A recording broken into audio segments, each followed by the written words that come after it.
remind you of the wrath of God, just look back at the cross. Diba? The cross also represents the wrath of God.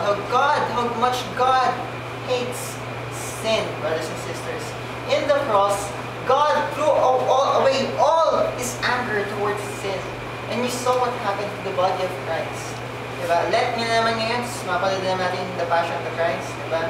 And you saw how graphic the punishments Christ took, brothers and sisters. And the worst is He was also separated from God spiritually at that time, brothers and sisters.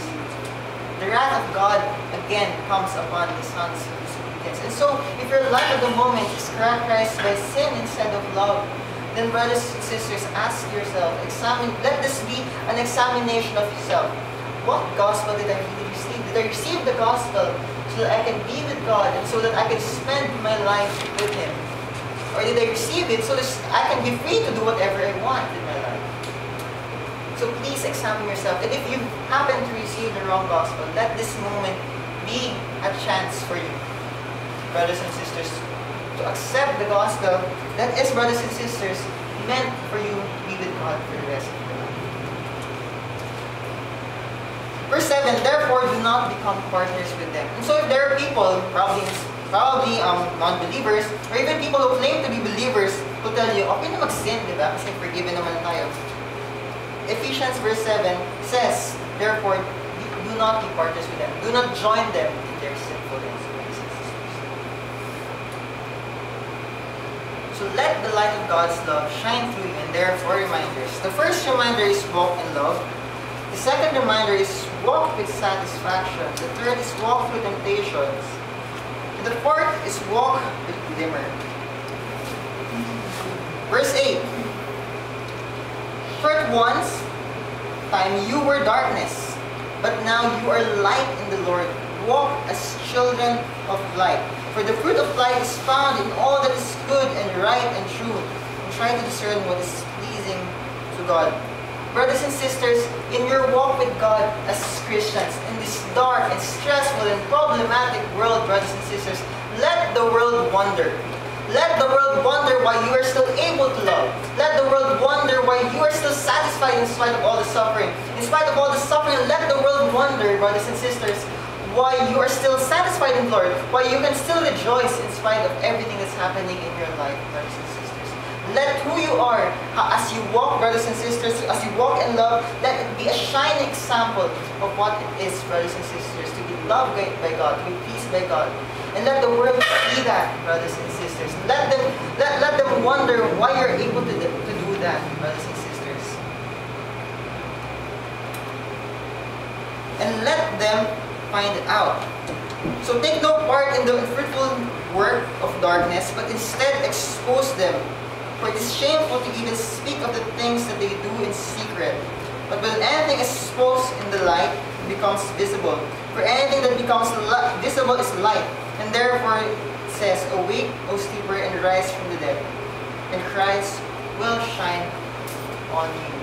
A while ago I told you, let them wonder why you're able to be those things in spite of all the pressures that you have in your life, in spite of all the stress that you have in your life.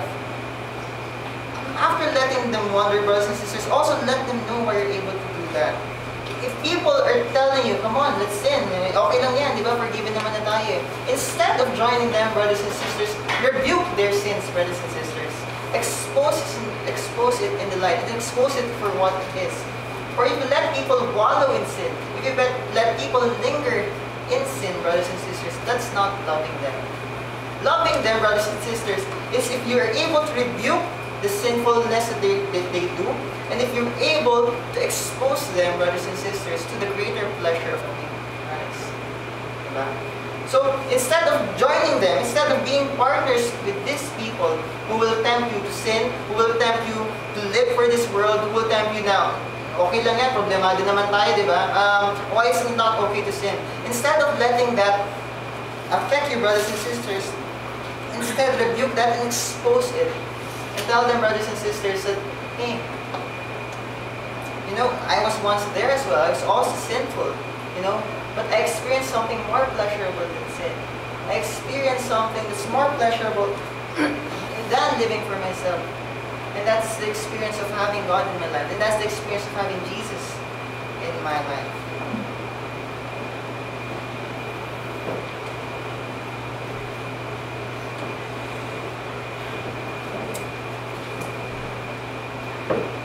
So by your walk, brothers and sisters, by your walk with God, you're able to give light to other people.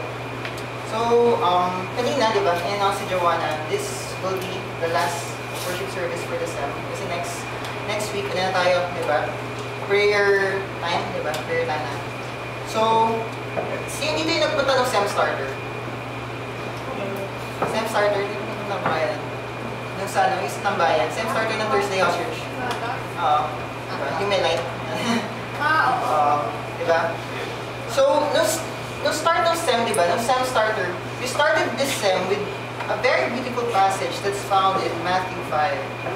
So, I'd like to end our SEM with that same verse as well. Matthew 5 verse 14. You are light of the world. A city on a hill cannot be hidden.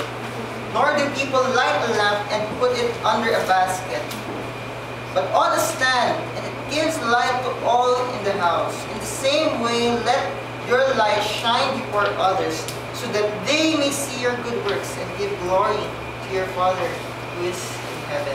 Brothers and sisters, when God called us to be His children, He didn't only choose us so that masave tayo. Another reason for choosing us is so that we can be shining examples of what it is to be loved by Him, of what it is to be satisfied by Him, and what it is to experience God in our lives. And therefore, brothers and sisters, I call them, in this dark world, let the light of God's love shine through.